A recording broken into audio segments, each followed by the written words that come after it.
In this tutorial, we will be looking at how plasma can be used in the lab for surface modification. We will recap what plasma is and what benefits it has over other methods of surface engineering. We will look at how plasma can be used in the lab for functionalizing and modifying surfaces, such as in the processes of etching, polymer grafting, or attaching atoms or molecules onto a surface, and in the next tutorial in plasma polymerization, which is forming a new polymer coating onto the surface of an object. So, we will start with a reminder about what plasma is. Plasma is often known as the fourth state of matter. This is because it does not fit into the categories of what we know the three states of matter to be, which are solids, liquids, and gases. It is a state of ionized gas made up of electrons, protons, neutrons, radicals, ionic particles, photons, and neutrals.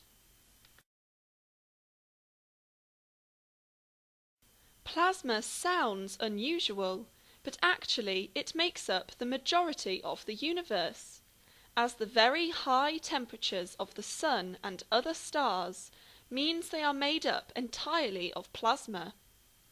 Also, the space between galaxies is plasma-based. At these temperatures of 5,000 degrees centigrade or more, the electrostatic forces binding protons, neutrons, and electrons together in an atom are overcome, and this diverse variety of reactive species is formed. So how is it that plasma can be used effectively in the lab at room temperature? Well, if at low pressure you pass an electrical current through a gas between two electrodes, then it can be partially ionized too, creating a type of plasma which is known as a glow discharge. This is used in plasma lamps. Electrical current is being passed into the gaseous medium within the lamp, and when a connection is made, such as when you touch the lamp, it glows, as you are creating the second electrode. This is comparable to lightning, which is glow plasma formed when an electrical connection is made between the cloud and something on the ground. Neon lights are using the glow formed when electricity is passed through an inert gas medium as the light source to decorate signs. The different colours of the neon signs are a result of different noble gases being used.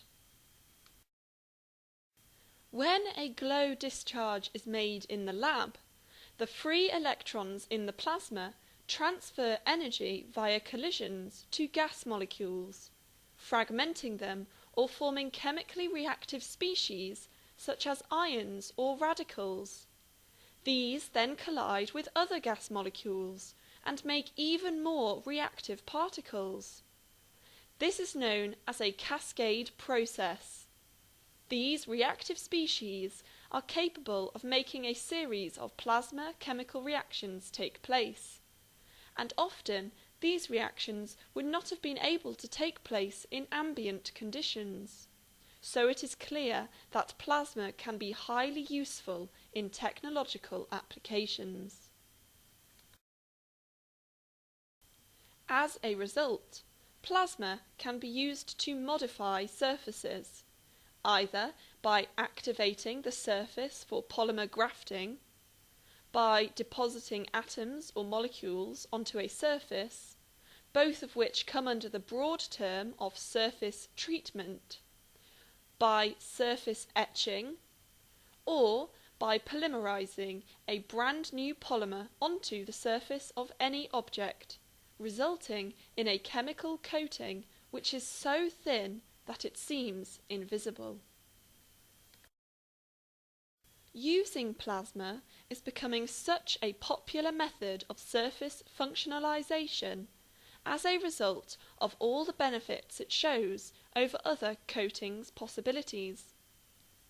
Firstly, the treatment is very fast, and there is a large variety of substrates or objects which can be treated, which is why so many companies are interested in using the technique. Also, plasma functionalisation is a low energy method due to its room temperature conditions and is environmentally friendly as a result of no solvents and minimal waste. In addition, the treatment is conformal.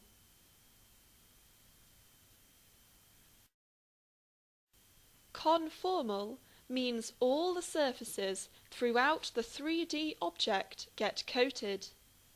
If you zoom in really far to an object, you will find that actually most things are porous, like a sponge, with surfaces not just on the very outside where the light hits it, but surfaces throughout the 3D porosity.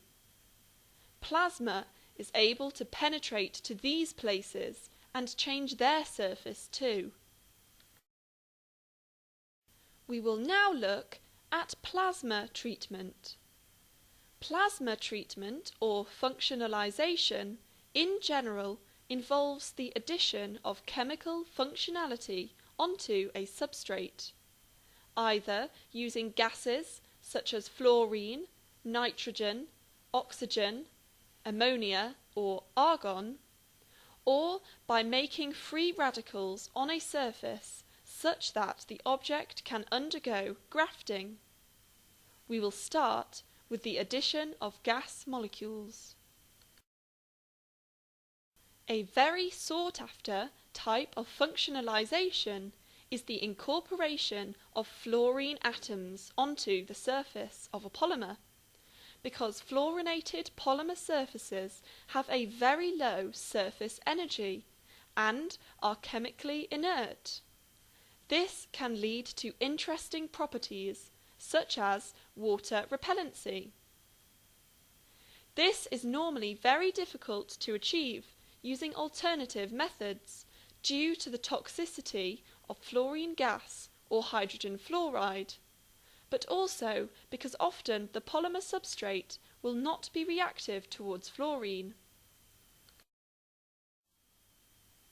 Plasma treatment involves an electrical discharge causing electron or ion impact upon the molecules of a gaseous monomer, leading to fragmentation of the gas particles, and hence formation of chemically reactive species.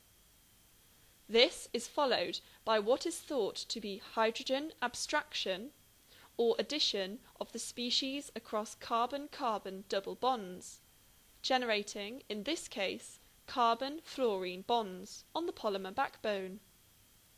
For fluorination, the monomer gas used could be molecular fluorine, or molecules which are either gaseous or have low vapor pressure, such as xenon difluoride or carbon tetrafluoride, with these being the most common methods. We will now look at using similar methods, but for surface activation for polymer grafting.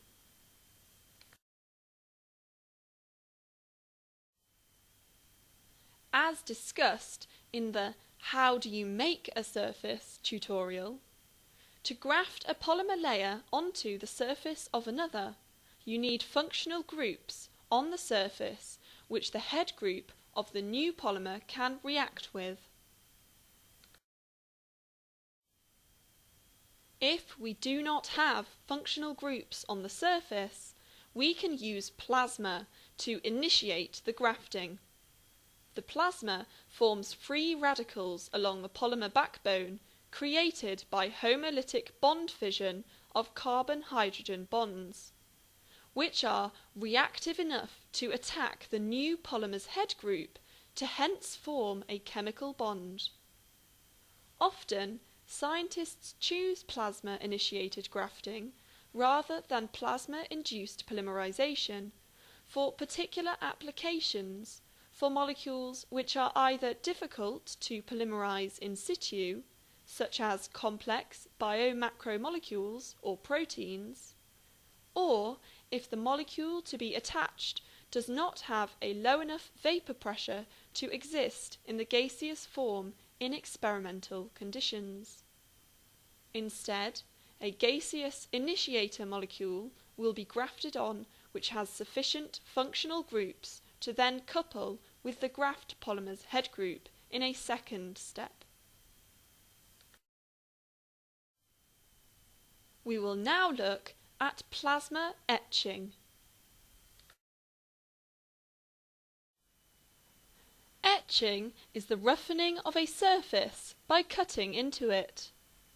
Etching of films or surfaces is a hugely important industry.